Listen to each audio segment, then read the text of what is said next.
What's up, everybody? What's up, Jen? Jen Oliver. I love Jen Oliver. I'm so glad you're on here. Good to see everyone on here. It is 6:30, so we'll get it going. Ready to rock. What you drinking tonight? Monster. I got this new drink. It's really good. Ooh, It's got Monster Energy Ultra Rosa. Yes, I drink these things. It's got 10 calories. deliciously yummy. Let's go.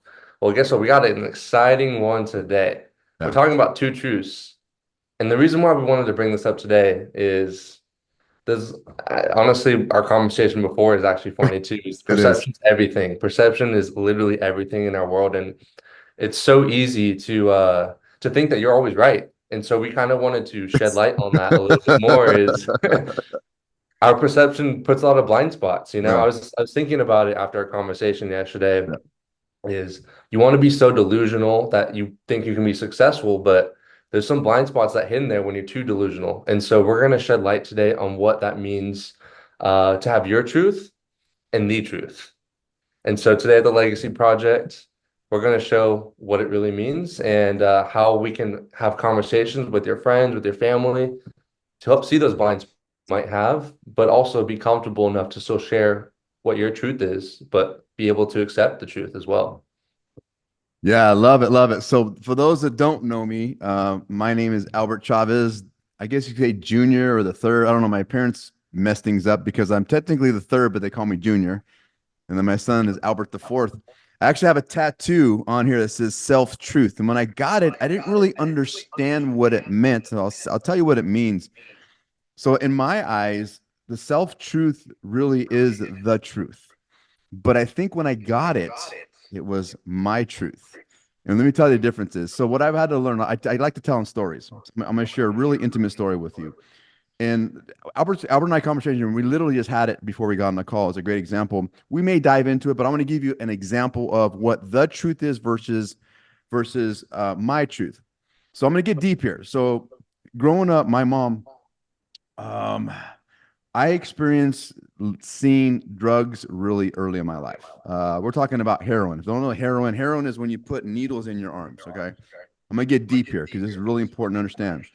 And this boyfriend that she had, um, was very abusive, but I just remember a scene. We lived in a motel, and I remember seeing the paraphernalia. I remember seeing pictures, and I'm 52 years old, and this story narrative literally changed when I was 51. So we're talking 45 years of a narrative. And my truth was that I saw my mom do this type of horrendous drug where I saw pictures of needles and arms and hello and my truth was that my mom was a dope fiend. That was my truth. And my mom that used men and she used drugs and she used all these things, alcohol as a way out. So through the journey, this is why it's really important. Conversation is really, really important. Okay. I'm talking real in-depth conversation with your feelings may get hurt and it's okay. So my mom and I rekindled relationship over the years. And so last year, a conversation came up where I was like, "Hey, mom, I have a story in my head that I need to tell you about." And that story just came up randomly. But my point, my mom ended up saying something like, growing up, my grandma always used to say like needles are just bad, and so I always thought needles were just dirty. And I go, "Mom, but you did heroin and you put needles in your arms." And you know what she said to me? She goes, Albert, I I have slept with a lot of men. I have done pop pills. I have abused alcohol. I smoked a lot of marijuana. But one thing I've never done is I've never put a needle in my arm. And I go, but mom, I saw pictures. And she's like, that wasn't me. And let me tell you what happened to me. At that moment, that was one of these wisdom points that I started really assessing parts of my life of how many truths have I made up in a story to fill in the gap to ease a pain and a suffering of a memory. How many things have I filled in the gaps That's just one story. And so we talked a little bit more. And she's like, Albert, I swear to you, I have never done that. And you know what I said? I go, Mom, I believe you. And I want to thank you because I've been holding on to that memory for 45 years. Think about what that does. I'm sharing the story because think about what stories are you holding on to or perceptions that what if you had a conversation with a loved one, with a mom, with a dad, a sister, a brother, a cousin, an uncle, a loved one? They don't know that story that you've made up in your head. But what if you got some clarity and feel how much healing could happen with that? That part of me healed like that. And my whole narrative changed on my perception of my mom.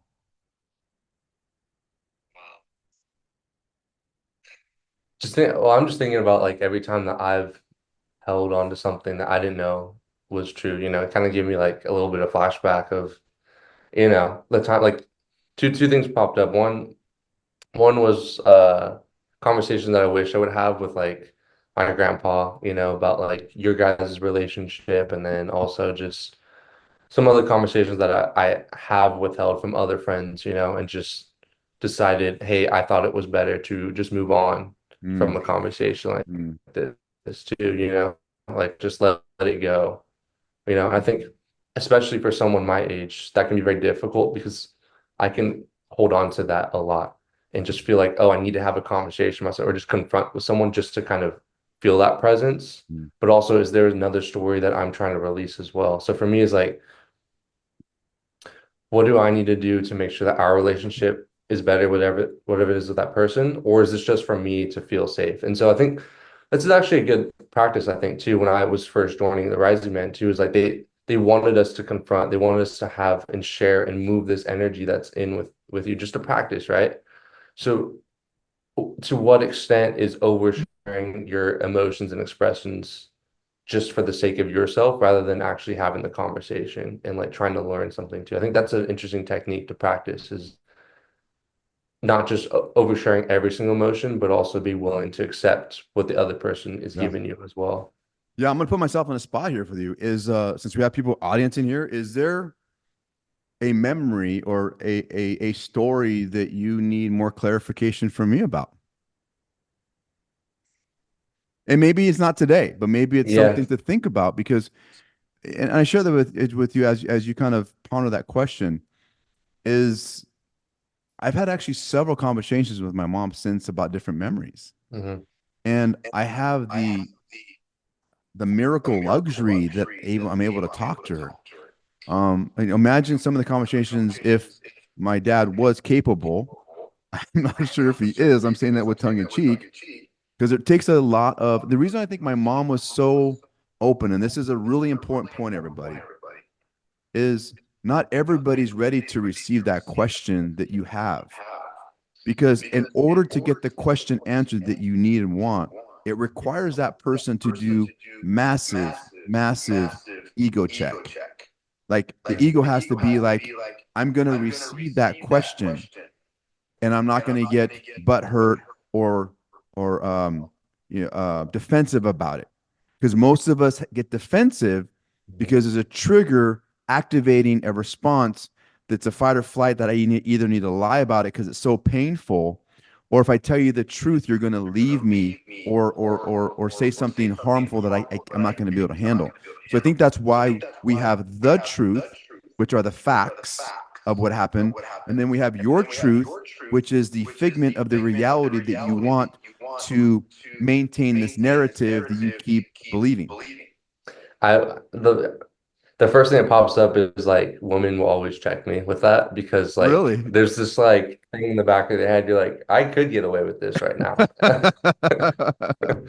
But it's like, again, is the foundation there that you want to build, right? And I'm Yeah, not even just talking about romantics, like, yeah, even with mom, that'll happen, right? yeah, And so, but specifically with romantic relationships, like if you want to build a foundation of trust and you want to build a foundation of this is how I want to present our relationship to be, you have to be willing to put your foot on the hot stones and see if they actually are hot or not. It's kind of like dipping in the pool. If you just dip your toe in, yeah. it's probably gonna be colder than actually just jumping in, right? And so, God, I mean, I love women to death because they test you, but sometimes you're like, I don't know if they're actually ready for the answer or not. I'm gonna say no. So I mean, that's why I feel like I can, trust certain people is when they can allow me to be open that way. And Yeah, so I think that's a perfect example is like, what type of relationship do you want to hold? And I think this is where integrity comes from in too, right? Like you can't hold someone else to a standard that they don't want to uphold, right? yeah, But yeah, you can hold a standard to what you want to be a part of, yeah, and I think that's an interesting part of yeah, maybe that we can go down that rabbit hole too, because that is yeah. part of your truth and someone else's truth is like when you try to hold someone to this could be an interesting conversation. Yeah. Like, is it okay to hold your friends to your standards, and what type of friends do you want in your life Yeah. that'll make you Yeah. not only like just push them just to push them and like feel isolated, Yeah. but also like, is this somewhere that you can see yourself both growing and benefiting to, you know? Yeah. Well, I think the epidemic right now, again, great rabbit hole we're going to go down is let's say, for example, I'll put me on the spot. Um, I remember um, your sister Kaylee went on a trip to see your aunt and Julio. It was in 2018. She went down for the summer, and when she came back, Valerie called me. She goes, "Hey, can I talk to you?" I go, "Yeah, what's up?" She goes, "Hey, I'm a little concerned for you." And I go, "What's up?" And this is where the old Albert, the old dad, you'll see him in a minute, and maybe you can relate to it a little bit or just understand who he was. And she's like, "Kaylee says you guys are partying a lot and you're drinking a lot, and she's just really concerned about you and your well-being. And do you have a problem?" And she called me out, and I was like, "Val, we're good. I don't know." And she's like, "She said you guys been arguing a lot and there's some tension in the house." And I was like, "Nah, we're good." So think about what I just did is she was representing something which was the truth, right? Whether it came from a third party. And I just poo-pooed it because my ego was so big it didn't want to decide it to tell the truth. My truth was everything was fine. My truth was Kaylee's 15 years old. She doesn't know what she's talking about. My truth was I'm the parent and the adult.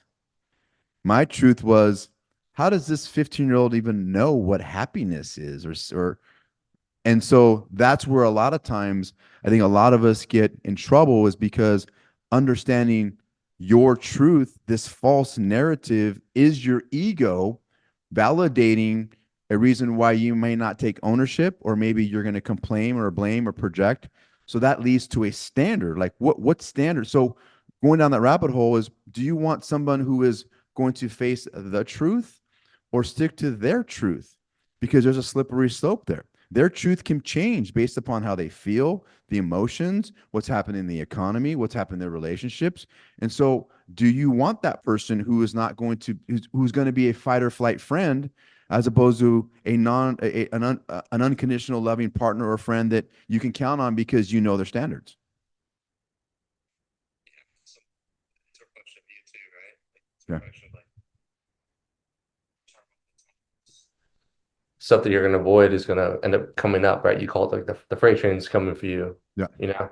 And so I think a lot of times in this life, I talk about it with trust specifically, I think is really important. I don't think this is my perception is like, I don't think it's me trusting you. I think it's how much do I trust myself? And I Right. think it goes hand in hand with the standards too, is Yeah. like who you surround yourself with is like, how much do you respect yourself? How much do you love yourself? How much do you understand that not like when I say value, like, oh, you're above these people, but like, do you value yourself and like love yourself enough to put you in the right environment, you Yeah. know?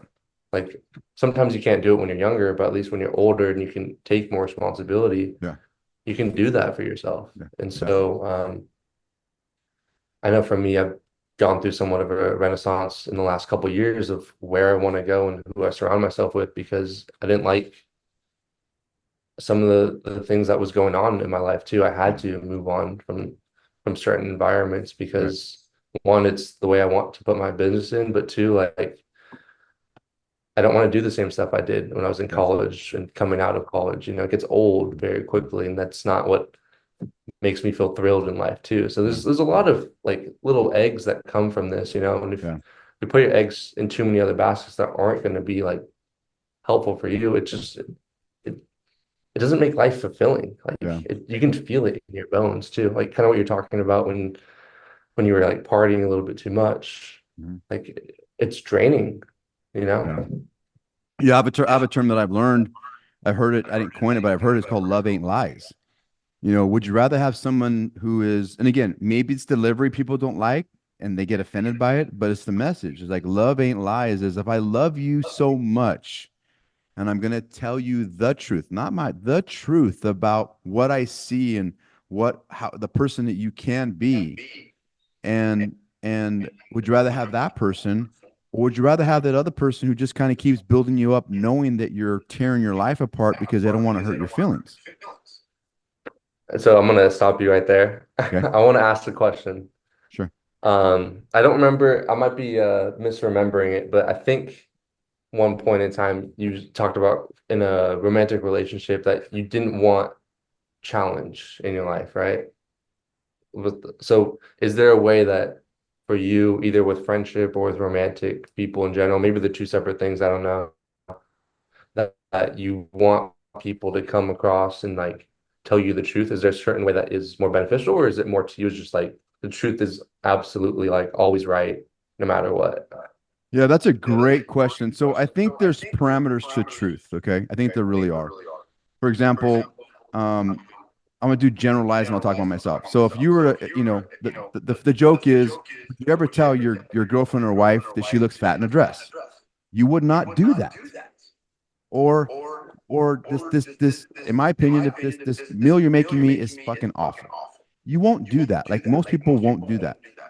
And what I've had to learn is, and not necessarily I don't want challenges in my life, but I want peace. But that peace can be telling me the truth. Like I will tell you, I'd rather have you tell me that, hey, I don't want this quote unquote relationship because it's not settling with me, than ghosting me. Like actually talk to me about the truth as opposed to avoiding a conversation. I would rather tell me that that you're not happy with how I'm treating you or something that you said. For example, last night, I won't get into details. There's a conversation you and I had, which was very uncomfortable for me, but you did it. And I would rather have you talk to me about it because we have this relationship now than the old version of you and me, which would let's avoid it because we don't want the conflict because it creates uncomfortableness. I would rather get the conflict, deal with it, wrestle with it, and then what comes out of that is more strength because we get through to wrestle through the uncomfortableness, which is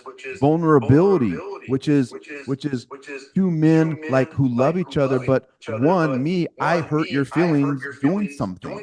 I would rather face that truth than to have something come between us over and over and over because it's too hard to talk about the truth. Yeah, someone from a men's group actually said that peace is just conflict, not in disguise, but it's conflict and harmony, Like there's gonna be like I think it's funny a lot of times when people say they want peace, the new age version of peace is like maybe it was in the 70s too, I don't know, I wasn't born during that time. It was like peace means no conflict, absolutely. Yeah, And I call BS on that. That doesn't make sense to me, absolutely. right? Conflict Because is then good. Conflict is good, bro. It's a great thing. Conflict is good. Conflict needs to happen. right. And it's kind of like when all your needs are met. I don't remember what movie it was, but there's one depiction of it where everyone was bored and there's like this utopia. It was like a 70s or 80s movie where like everyone was just like really bored. They're just lounging around lazy. And then like all the monsters was like the conflict. And so it was bad to do stuff. So everyone just kind of ran and hid and that was peaceful. But if you didn't embrace the monsters, inevitably you have to, right? Then you just have a lazy, boring life, right? So there has to be some sort of flow, some sort of harmony of like, okay, the conflict is there. You have to embrace it, or else being peaceful, overly peaceful means you're just not living a life at all. And that's where like gluttony can come in, Mhm, it's like mhm. all the seven deadly sins start popping up is because there's no conflict at Yeah, all. And yeah, I think that needs to be talked about too, is like peace does not mean lack of conflict. It means using the conflict to your advantage, and how do you use it, you know? Yeah. Yeah. I think I'd paraphrase you more. I think peace is the ability to use conflict at will. Like, because the conflict, when you have a conflict, it's just a disparity in ideas. Okay. Is that when you get to a conflict and you get to talk and resolve, if you're a secure person, man or woman, you have curiosity for the other side of what did I do to offend you, as opposed to not what did I did so I could protect my validation. That's the difference. If it comes across as, okay, how can I make this better so that we're in harmony, that conflict is a growth. It's a huge growth experience. But if the conflict is, I'm going to validate what I did based upon the actions because of something that you did, that's a selfish act, and that's not conflict.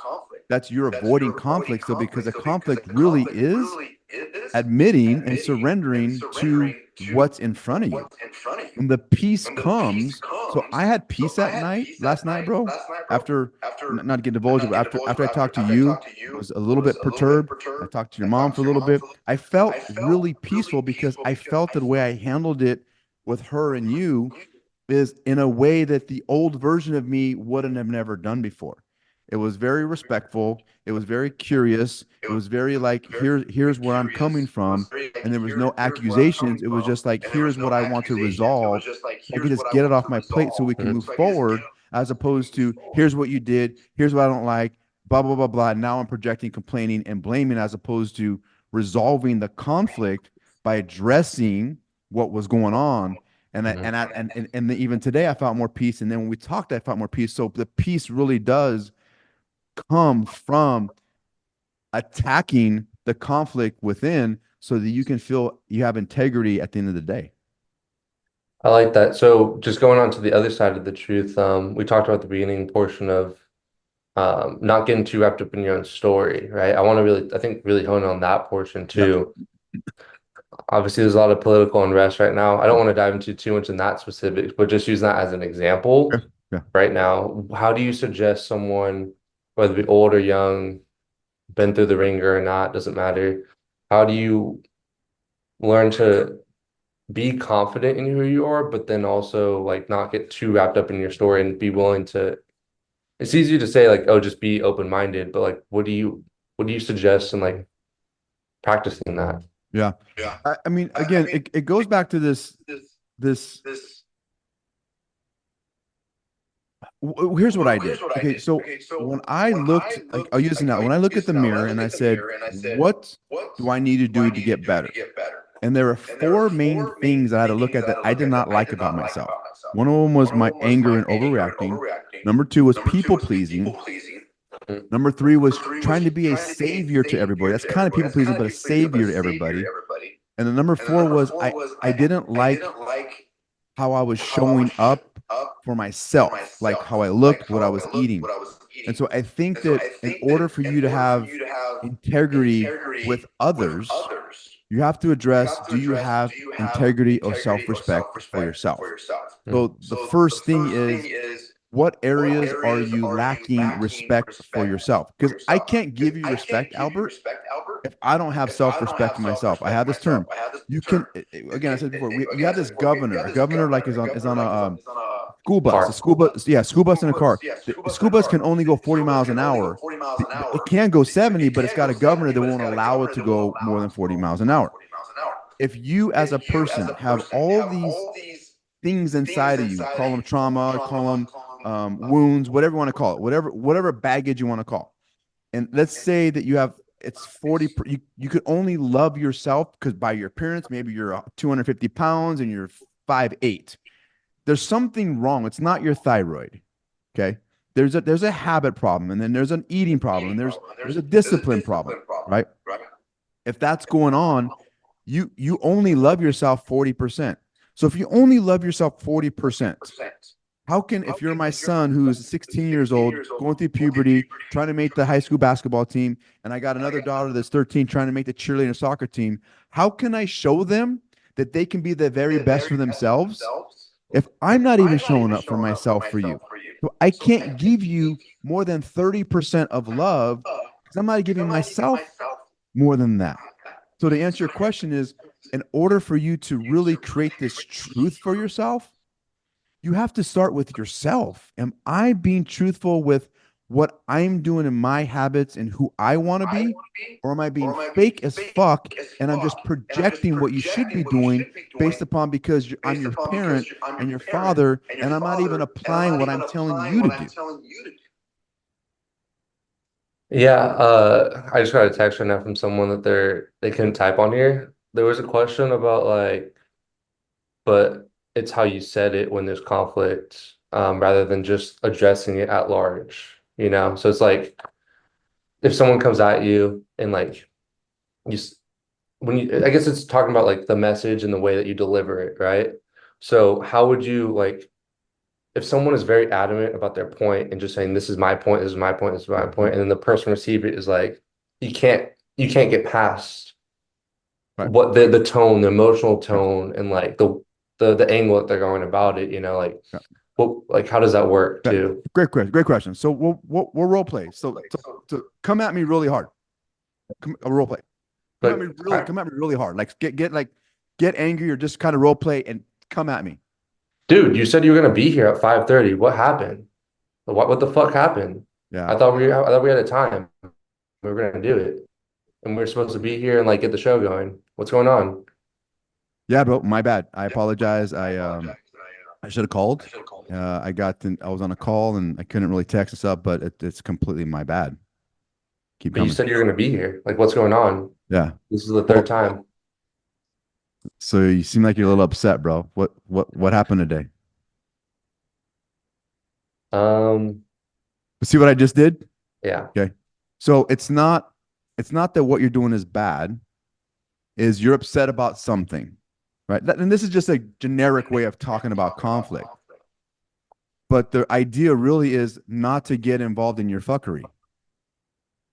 Your dad, this old Albert, used to get involved in fuckery because when you came at me, because I couldn't hear the message, I felt attacked, and so I would attack back.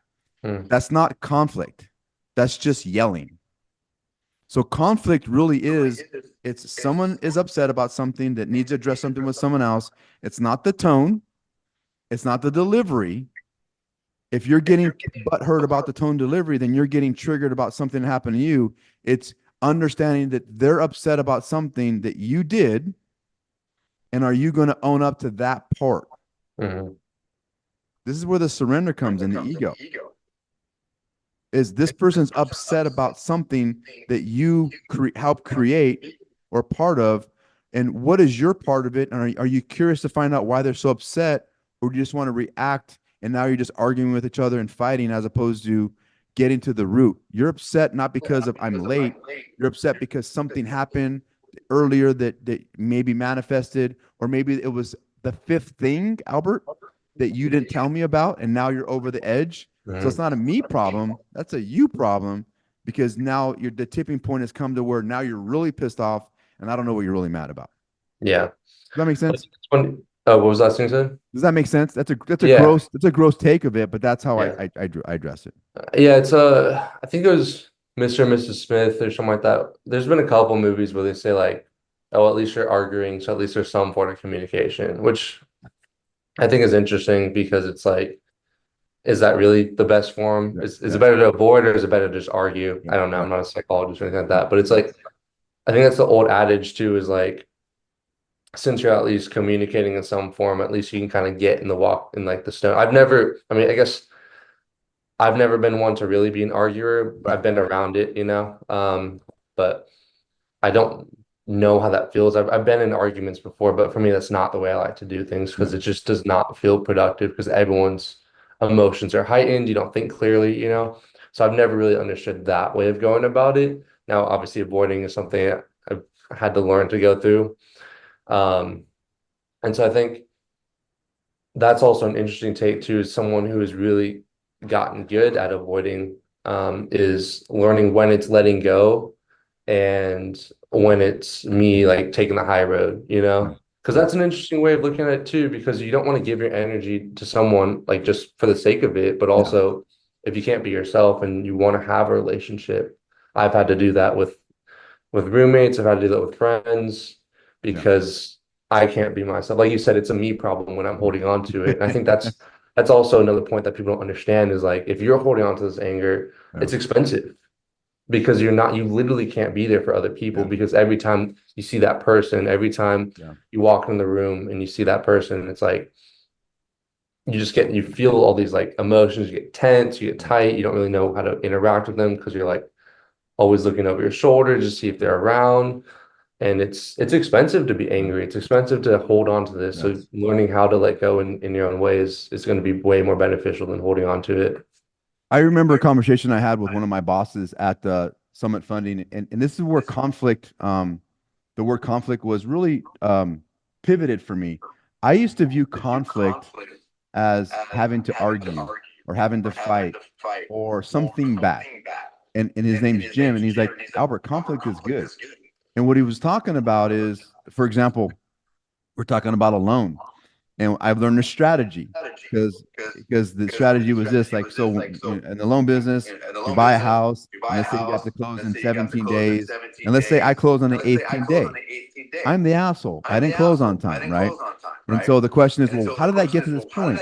And I was talking about it. Well, the client didn't give me, the docs, blah, blah, blah. And he's like, whose fault is that? And I go, it's their fault. He's like, no, it's Mm. your fault. You're the one in control.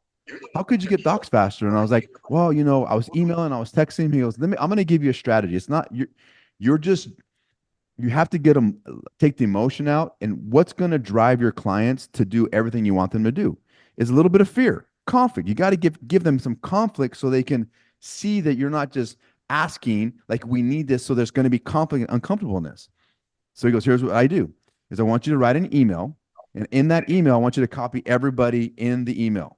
So let's say day 2 in the loan that they're not getting your stuff and you have to close quickly. You're going to put in an email in bold writing in the subject to everybody, the title rep, everybody in the transaction. Your loan is on hold. And then put loan is on hold because we don't have client stocks. And he goes, tell me what happens. So I literally Everyone did gets it that. done. And in 5 minutes, I got everything I needed. And that's when I learned that it's not bad. It's how you communicate and are you speaking the language that other person can understand. The the version I was doing was I wasn't making it urgent enough. I wasn't creating enough conflict for these people to understand. Like, look, I did say we have to close, in 13 days, and I need to get this stuff now. Now they don't understand what that means. Now means they're at work till 8 o'clock. They'll do it when it's convenient. But if I say your loan is on hold and you're not closing on time, well, guess what? Their whole world is now wrapped up in, oh shit, I got movers. We have the school starting. Now it's their problem. Mm. That's when I learned that conflict is good when you speak the language that they can understand. Yeah, and it's that's tricky for someone that's like pretty empathetic like myself. That's something I have to learn all the time is like it's language is so powerful. Like the way it's that inner conflict too that you feel, you Yeah. know. I don't know how you felt, but I know even in sales, like to me that feels edgy. That feels like it's Well, me by now, right? I'm the right. ultimate edge sometimes. So yeah. Right. And so it's like, yeah, sometimes you have to do that. And I've had to do stuff like that too, you know, where it's like, okay, guys, like you can't just say it's kind of like the nagging mom or like the Yeah. nagging dad, right? It's like if you just say the same thing over and over, it just sounds like you're nagging, right? Yeah. But if Right. you Right. if you say, hey, like remember we're gonna make cookies after, or remember we're gonna go do this, like Yeah. this is like just putting that little bit of emphasis of what it really means and like how important it is. Yeah. It's game changing. Yeah. And Yeah. it's that's one of the hardest things to do, especially like if that's not comfortable, like if like me, and and making sure that like I understand and like show Yeah. people how important it is to them again. Yeah. And even I had a conversation with this gal I'm talking to, right? I told you about her, and one edgy thing we talked. It's again, it's conflict. I think another way of conflict is conversation. Conflict Right. is conversation. I have a point, and it just had to do with like, hey, like just checking in and do you like talking every day or would you rather talk every other day? I asked her that. And she's like, no, I want to talk to you every day. No, but my head was like, I don't know if she wants to talk every day because I don't want to be a bother. I don't want to be cumbersome. I don't want to be that guy. Right. Because other people have told me I don't want to be talking every day. So, but I had to address that conflict that was within myself. And then I had to be edgy to where maybe I wasn't going to get the answer I wanted. But what happened is we came talked and she's like, no, yeah, I want to talk to you every day. And I go, you want to text me more or do you want me to text you? She goes, no, I don't want you. I want you to text me. I'm like, cool. So there's this permission of like, oh, so then now there's no ambiguity because we have a conversation. Now, if things change, then now I have a precedent that says, this is what we talked about, what changed, and now we have direction as opposed to the assumptiveness of, this is what I want you to do, right? That's where the conflict really, again, the truth is I asked her the question. If I was going to my truth is like, it's too much. Yeah. And And I again, the think that's the perception hard versus part too, is perspective. like you want to use your experience, your past experiences for some sort of guidance, right? But Yeah, then yeah, realize that like this is a new situation. yeah, And I think that's when people overuse the word trauma sometimes because they'll use 100%. that as as excuse, as a Yeah, story, yeah, um, for why they're doing certain things. And yes, it's going to be impactful for it. I think that's where you have to realize that, like, okay, this has happened to me, but like, what is this new situation telling me as well too, yep, rather than just automatically like doing like a response. That's why you have to be so like engaged in what you're doing, you know? yep. Like, I think that's why I've also been fascinated about flow state too, is because like flow state is like automatic responses, which has always been a good thing, but you also want to be so engaged that you can like remember stuff like the top elite athletes like LeBron James, like he has a great memory, but he talks about being in flow too. But when I'm in flow, I feel like I forget everything because it feels Mm, like sometimes I'll just be like so focused that mm, it's so automatic that I can yeah. just instinctually do it. So I've always been confused by that. Well, think of flow of this in terms of that you understand. Remember when you're playing basketball and you're like, I can't miss, you feel in that zone? That's Yeah, flow state. right. Flow But state's it's in the like, zone.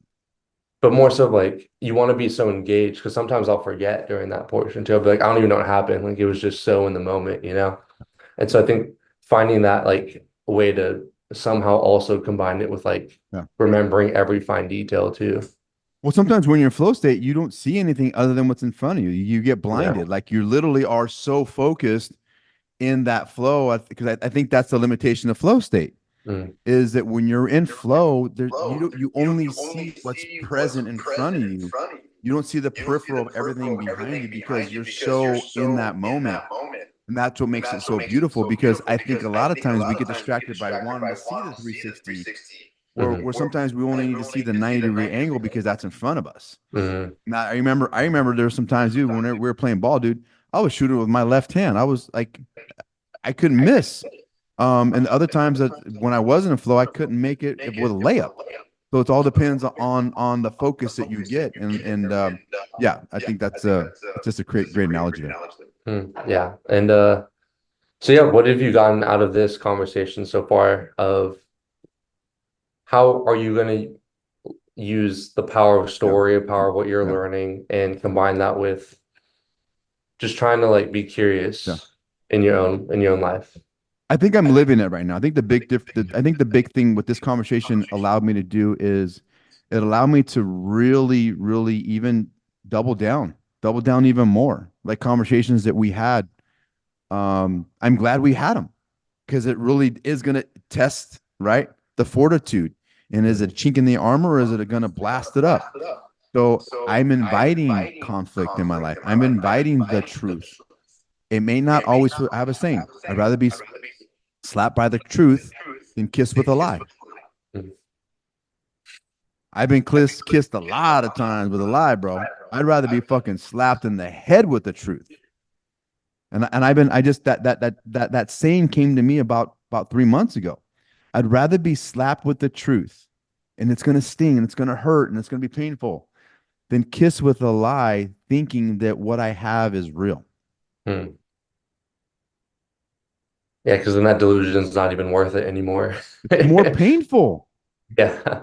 The painful to the attachment and the attachment style I have is this anxious attachment where and I don't use that as an excuse. I use it as a point, as a breaking point of understanding myself is the kiss, the lie is there's more attachment and there's more now memory of what the kiss can mean and what it means because there's assumptions there. But when you get the truth, and the truth is, I'm not into you, or I'm not with you, or I need to move on, that conversation is going to hurt and sting a whole lot less than this pull or rip that's going to happen because of what you thought you had. Mhm. That's way more fucking painful, dude. I'm telling you from my experiences in not just the dating world, but just in relationships in general with other people is this ability to just, and that's why I'm so, I think that's why I went from this to overcorrecting because I got this person who was, I hurt myself based upon giving people the benefit of the doubt too much. And that's just my nature. But now that I'm seeking more of the truth, it's just what I prefer now in life. Mhm. Right on cue. What about you? What did you get out of this? Um, for me, it's just like the more I'm truthful, the more I can just be free and open. Again, my avoidant attachment style is to just set it off if it feels like it's just okay enough. So I think with not being okay with just being okay is not okay.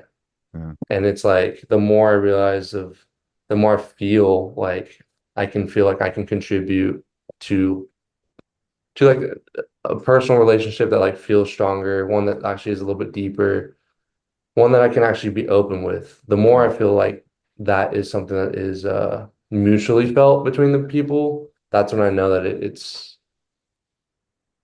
more authentic, Yeah. And Yeah. so I don't know. When I hear myself talking about like what is my perception and what is the perception of like other people, it's tough because there's so many different perspectives and I'm so open-minded Yeah. that I can't overly think about what other people are thinking all the time because I will go in circles. I will go in circles. So for me, it's like I kind of have to go through a bricklayer, go through that wall.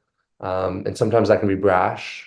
So I want to be able to soften that brashness, but be Yeah. okay with the consequences, Yeah. So I think that's something that I get out of whenever I talk about what is my truth, and then also being okay with the truth Yeah. of accepting it.